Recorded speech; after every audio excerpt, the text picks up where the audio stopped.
Hello everybody, Ian Lee here. I hope you all are doing well. Hope you had a Merry Christmas, however you choose to spend that, and whomever you choose to spend or not spend that with.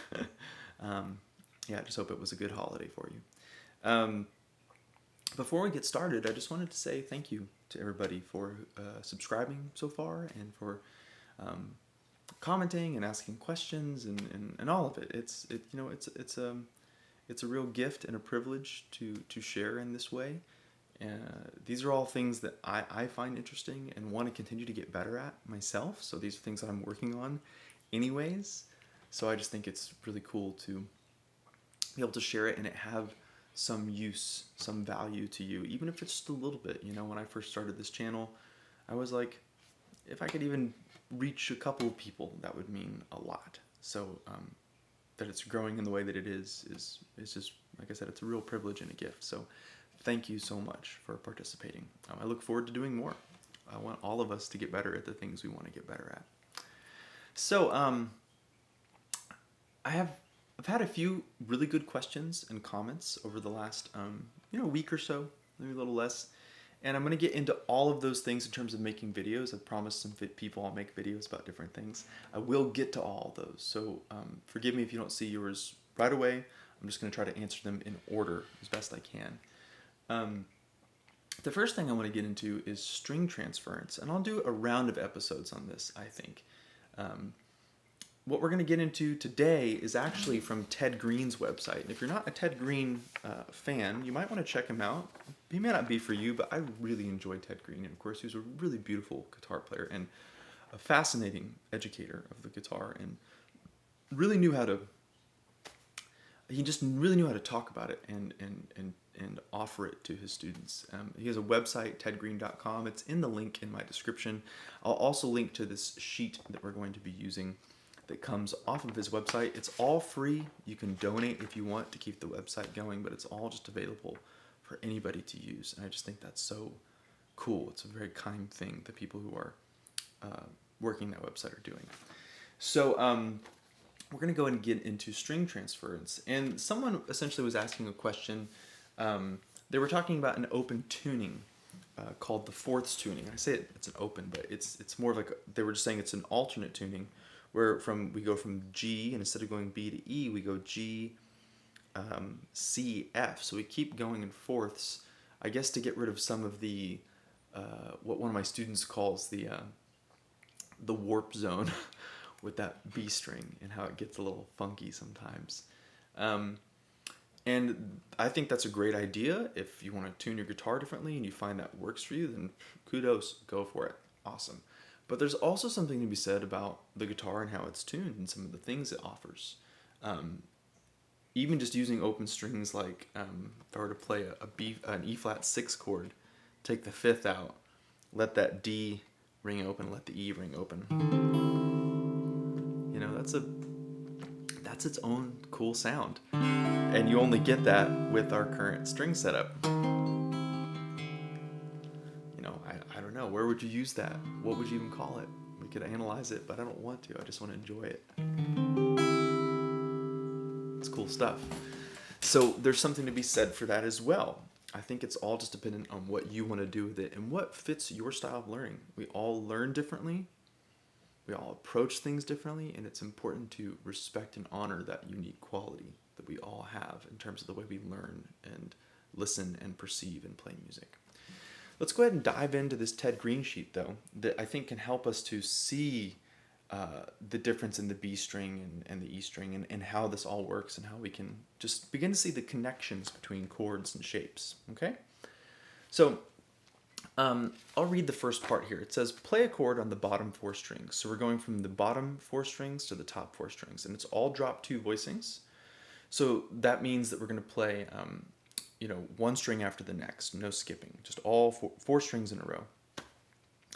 Now we're going to play a D flat 6 chord, and then we're going to take the same shape that we play, we're going to put it on the, so here's the initial example. He has you play a D flat 6, and then he says, play the exact same shape, but use the same bass note in A flat, but do it an octave up. Okay, did that. He says, now raise the top two notes. I'm sorry, I did that wrong. Here and then here. And now we've got a D flat 6 chord just on the higher string set. So I'll make that example really quick in real time. If you have your guitar, go ahead and grab it. We'll practice this together. So I've got, I'm going to call out fret numbers here. We've got 4, 4, 3, 3. Okay, and that's a D flat 6 with the 5th in the bass.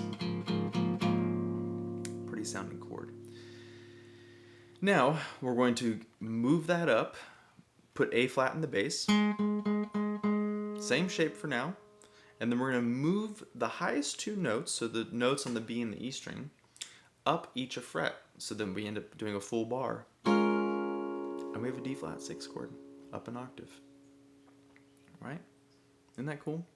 And I believe it's all the same stuff. So here we've got A flat, D flat, F, B flat.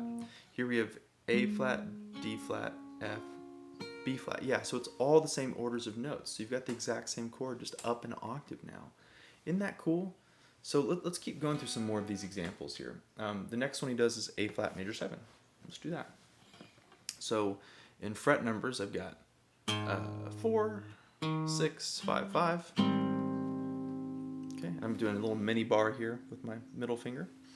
A flat major 7.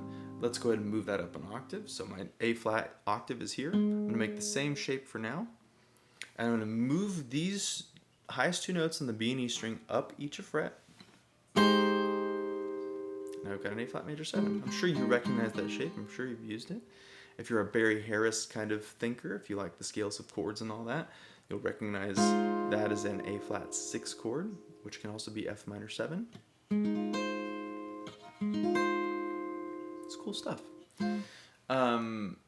Let's see here.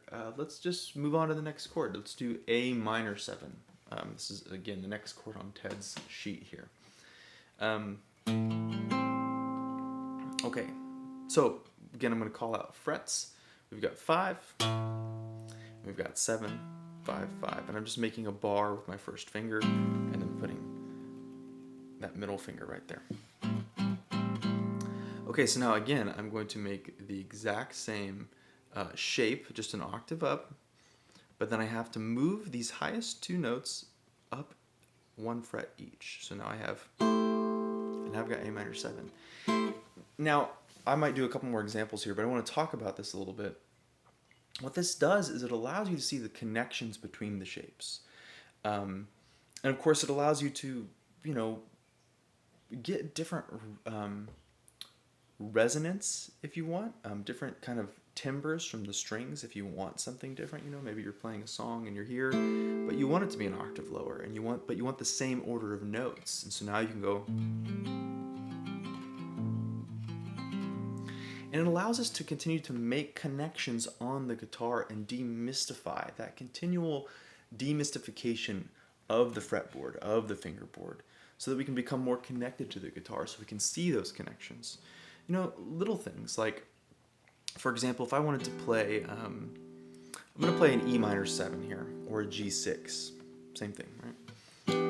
Okay? Now, what I can do is I can play, this is the drop 2 version of it. I can play the drop 3 version by moving this voice, this 5th, this B, up an octave. So now it's going to be right here. So let's play a string, skip a string, play 3 strings. Okay, so I see the connection there. I can also do this as a drop 2/4 voicing by taking that same B and moving it down.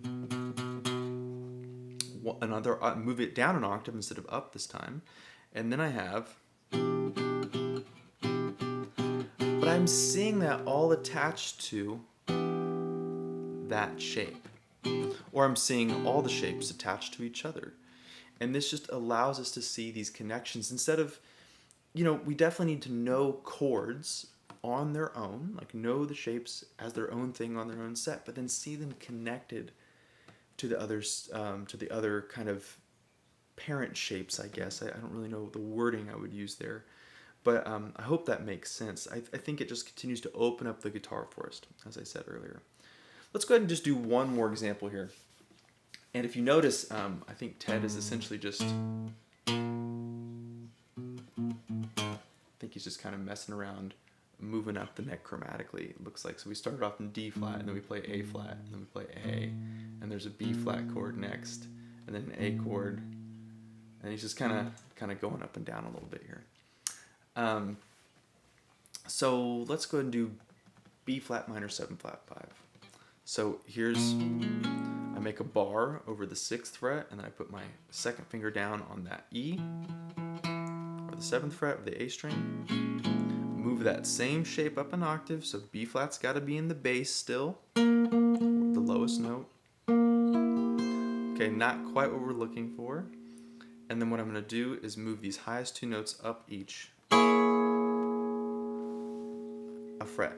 And now I've got the same chord with the exact same notes in the exact same order. B flat, E, A flat, D flat. B flat, E, A flat, D flat. Just a different string set, a different set of string colors. So there's 3 of these studies. I'll do the other 2 at some point, and then I'll give some of my own observations with other types of chords. Drop 3, drop 2, 4, etc., etc. Thank you guys for watching. Really appreciate all of you, and we'll talk soon.